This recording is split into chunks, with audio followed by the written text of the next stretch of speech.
Hello, welcome to my sewing room. This is just a little story about what's going on in my life right now. Uh-oh. Um, got embroidery going on back there. I got a quilt that's almost finished. I got a quilt that I'm going to start on as soon as that one's finished, which will be in about 10 minutes after I sit down at the sewing machine. That won't be finished. And then I've got another one immediately to start on. And after I get those two done, I've got 7 more to get done before Christmas. Not before Christmas, before Thanksgiving. Also, we have my husband's father that's going on right now. Because I don't know if it was a botched surgery or if it was just a coincidence, I don't know. But after he had a surgery last year, he walked into the hospital and he had to be wheelchaired out, had to have assistance to get into the house, and he's been walking some since then, but in the last week, he cannot walk at all. He cannot support his own weight. He cannot walk at all. So we're having to deal with that. He is a big man, and he cannot afford to have 24-hour care. So my husband is gone Tuesday, Wednesday, and Thursday. Completely gone Tuesday, Wednesday, and Thursday. He is gone down to Tuscaloosa to work. He is a paramedic down there out of the VA hospital. He carries the vets to their doctor's appointments and to their dialysis and to their cancer treatments and back home and back to the nursing home. And there's a big VA nursing home down there. And so he's gone all week. My sister-in-law is a banker, so she works Monday through Friday. And my brother-in-law is just my husband and his sister. My brother-in-law is a maintenance supervisor at the big plant, local big large aluminum plant here in our area. So everybody has full-time jobs. And when you're self-employed, they kind of feel like that you get treated kind of like what you're doing can be put off, and you can do this today. And I've not been treated that way, because there's one thing that I will not be treated in a way that I don't want to be treated. I'm very assertive. I stand up for myself. So if somebody were to come to me and say, well, what you're doing can wait till next week, that would not go over very well with me. So, got to pick up my ruler. So nobody's treated me that way. But sometimes you kind of feel like, well, they have got places that they have got to be. And, I can work 12 hours tomorrow, maybe catch up, but I can't hold out to sew for 12 hours. I used to, 20 years ago, I could sew 20 hours, sleep for 4 and work another 20, but I can't do that anymore. I might do it for a couple of days, and then I would just be drained. So we spent Saturday and Sunday at my father-in-law's house trying to take care of his needs. Financially, he cannot hire somebody full-time. He just cannot. He refuses to go into the nursing home. He absolutely refuses. He says he will never go back to the nursing home. He's been in the nursing home for rehab, and that's all. And he refuses to ever go back, even for anything, which I kind of understand that. I mean, it's a very depressing place. Even the rehab is a depressing place. So I understand that. But, you come to a point in your life that you have to give some. You have to, you gotta do your part about giving. Give a little bit. But he's got a nice home and he has a nice vehicle and all that, but because of some not mistakes, I guess you'd say, but an error in judgment since his wife died, my husband's mother died, he cannot afford around-the-clock care. So I volunteered to go and stay one night a week while my husband's gone to work, and then he'll have to go and stay a night or two on the weekends while he's home. And nobody else has volunteered yet to get on the schedule. I hope they do. But I went over there yesterday, carried him something to eat. A dish that his mother, that my father-in-law's mother used to make, and he told me it was just as good as she used to make, which is a huge compliment. And he ate about 4 bowls of this soup, so it must have been good. But our hands are full right now. My husband goes back to work in the morning. There's a nurse over there right now with him. Home health comes in. Another service comes in, helps with bathing him. He's a big man. And the nurse that's there with him now is a retired nurse, and she's got a handicap placard on her rearview mirror. And I asked her about that, and she said, well, that's me. I forgot how many back surgeries, 5 back surgeries she's had. And my father-in-law is a big man. She's not going to be able to twist and turn him like he needs to be done. I don't know what's going to happen in this situation. But, I mean, she tried to help clean him up yesterday, and I had to wait on us to get there, about 40-minute drive for us to get there in order to get him redressed, because she couldn't do it by herself. So I don't know what's going to happen. I'm going to go and stay at night with him, hoping that he just needs somebody there with him. If he needs anything, then I can be there to call the appropriate person, because I absolutely cannot help him in any way. I can't. I've had 6 neck surgeries, and I just cannot move him in any way. I can feed him. I can, make sure he takes his medicine and get him a drink and stuff like that. But that's the extent of what I'm going to be able to do.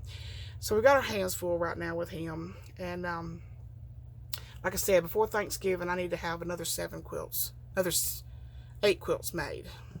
Got 2 that's done. 1 almost done. That'll be 2. I got another I'm going to pick up immediately after getting this one off the machine. I got embroidery to get done, and today is my baby's 21st birthday. So we're going to go out to eat with her and my sisters and my nieces and whoever else I can gather up to go and eat supper for her birthday. So she still lives at home. Hope she don't pull that stunt that I'm 21 now. Well, you're not grown till you're paying your own bills, and she still lives at home, so you're not grown till you're out here paying for a roof over your head, and you're paying your own insurance, you're paying your own cell phone and all that. You're not grown. So don't pull the 21-year-old crap on me, because I know how old you was. I was there when you were born. But that's what's going on today. Birthday, father-in-law, quilts, embroidery, and I told my husband last night I will help him through this situation, and we'll just take it one day at a time. That's all we can do. Don't look at the big picture. Just look at getting through each day. So he's a very bad diabetic. He has got a pump, so I don't know how many shots a day he gets, but he's on a pump. He's never had any amputations, which is fortunate. He's 77 years old and never had an amputation, which is absolutely astounding for that somebody that's been a diabetic for 40 years. So, and especially at his age and everything. So, but anyway, he still has hopes of being able to get out of that bed and get in his truck and go places and do things. And he said yesterday, when he gets to feeling better, he wants to take us all to eat. I don't know when that would be. I really don't. I mean, he thinks it's the swelling in his legs that's causing him to not be able to get up and move around. But I've had swelling in my legs, and I've been able to get up. Of course, I'm a lot younger than he is, but I don't know what's going to happen with the situation. But, and then you have funny things in life that happen that kind of breaks up the tension. My husband came. I was on the porch of my shop a while ago, and he walks up with a ratchet and a socket. And he said, here, see if you can get them apart. And I just took the socket in one hand, the ratchet in the other, and I started just going back and forth with them. And he said, you got to mash that button before it'll release. And I mashed the button, wiggle it back and forth, and they come apart. He went across the yard, so upset with me for getting those apart, because he said, I've literally tried for 6 months to get those apart. I've beat it with a hammer. I've thrown it across the yard. I've done everything I know to do, and I hand it to you, and in 10 seconds, you get it apart. I don't know what to say. Maybe it's best I didn't know he had been working on it for 6 months getting it apart, because there they were. He said, oh my goodness. So I said, if there's anything else you need, just let me know. I'll be in there sewing. He said, well, I sure will. If I need anything else, I'll know where to come. Bless his heart. But anyway, he's got to go check on his daddy in a little while, and before he goes back to work in the morning. And then I guess I will go over there tomorrow night. Fortunately, my mother-in-law she liked to sew. She did kind of crafty stuff, and she's got a nice sewing machine, and she's been gone for a little over 7 years. And so I will cut me out a quilt and take it over there, and I will sew until I get tired. And when I get tired, I will go to bed and sleep and get up the next morning, and I will come back home. And then when I go back over there, I will take another quilt and I will sew till I get tired. And because I cannot just sit around. Just sitting around makes me tired, makes me lazy, and makes me I'd rather work than just sit around. So that's what I'm going to plan on doing, taking something with me to do. And that will be best for everybody. So by the time I get there in the evenings, he should be about to settle down. I may have to fix him some supper and stuff, like make sure he takes his medicine and all that. But he should be about ready to settle down by the time I get over there. But I can't do it more than one night in a row. If I do it more than one night in a row, it will absolutely run me down. So that's the life and times of a self-employed custom quilt maker. And that's what's going on today. Right now, it's very nice outside. It may be a little bit of an overcast, but the weather is fine. The wind's not blowing. The temperature is probably upper 50s, 60s, something like that, which is perfect for me. But tomorrow, the heat of the day will be 2 o'clock in the afternoon, and it will be 34 degrees. So it's going to drop about 25 degrees between now and tomorrow. And it's going to rain all night tonight. So they said we could have snow flurries, which is rare for North Alabama on November the 12th to have snow flurries. But you know, in Alabama, if you don't like the weather, just wait a day or two and it will change. It changes drastically. It will, after tomorrow being 34, it'll heat up a little bit every day, and by the weekend it'll be 60 degrees again. That's just the way it does around here. If it gets cold, it don't stay cold for more than a couple days, then it heats back up. And when it heats back up, it's gonna rain. So I'm glad I've got an inside job. But anyway, my open house will be the 22nd, 23rd. If anybody out there that can come to my open house, great. I am going to do a tour of my little shop when I get it stocked with my Christmas stuff. And if you see anything that you'd like to have, go over to Sonya's Quilts and Embroidery on Facebook and send me a message that, hey, I saw this on your YouTube video. I'd like to have it, and I'll get you fixed up. So that's what's going on. My embroidery machine thread has broke. I've got to fix that, and got to get some work done before we go out to eat for my daughter's birthday. And then when I come back, I will try to get some more work done. And then tomorrow morning, during the cold blast, the Elgin Senior Center, which I'm on the board of directors for, is going to have their first senior morning get together. They're going to play bingo and have hot dogs and chips for lunch, and I may try to go to that for a little while. And I got to go over there tonight, make sure the heater's turned on, so it'll be warm in there tomorrow. And I guess I'll turn on the ice machine, so we'll have ice for tea. We drink iced tea, don't matter how cold it is. So I may gather up a prize or two for the bingo. And yeah, that's what's going on today here. And that's all that's going on here. That's it. I know other people have a lot of things going on, but in my world right now, there is a lot going on. 8 more quilts, more Santa bags, and my father-in-law, and bingo at the senior center tomorrow, and the cold weather. That's what's going on today. So thank you all so much for watching and listening. And I've got to get these quilts done, and I've got a quilt just about cut out that I want to have cut out for myself to take to my father-in-law's house to work on. And it's going to be probably one of the trip around the worlds that I've got to do, the Christmas trip around the world.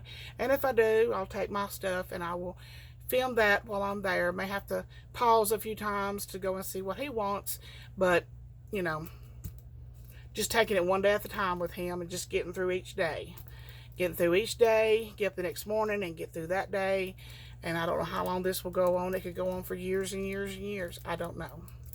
But that's what happens You know, when you get to be my age, my mother died quick. She died at 46 years old. She was sick for about 3 months. She was really never an invalid. She just was just sick, and she died when I was 27 years old. My grandmother came home from the hospital, and she lived for 13 days. My big mama, my mother's mother, she got sick out eating lunch with her friend, and carried her to the hospital, and she was dead the next morning. My daddy's daddy committed suicide. My granddaddy on my mama's side, he died at 52 years old when I was 9 years old. So I've never really had an experience with dealing with an invalid before, and you know, the ongoing everyday dealing with it. I've never dealt with that before, so I don't want to look at the big picture. I want to look at it one day at a time. It's overwhelming to look at the big picture, so just take it one day at a time. And I told my husband from the beginning, you will not go through this alone. I will be there with you through the whole thing. So there we have it. So anyway, appreciate y'all visiting with me this morning. I think it's still morning. And have a great day, and stay warm if you're somewhere that it's cold, and stay dry if you're somewhere that's wet. And find you some fabric and a spool of thread and start sewing. That's what I'm going to do. Thank you. Bye-bye.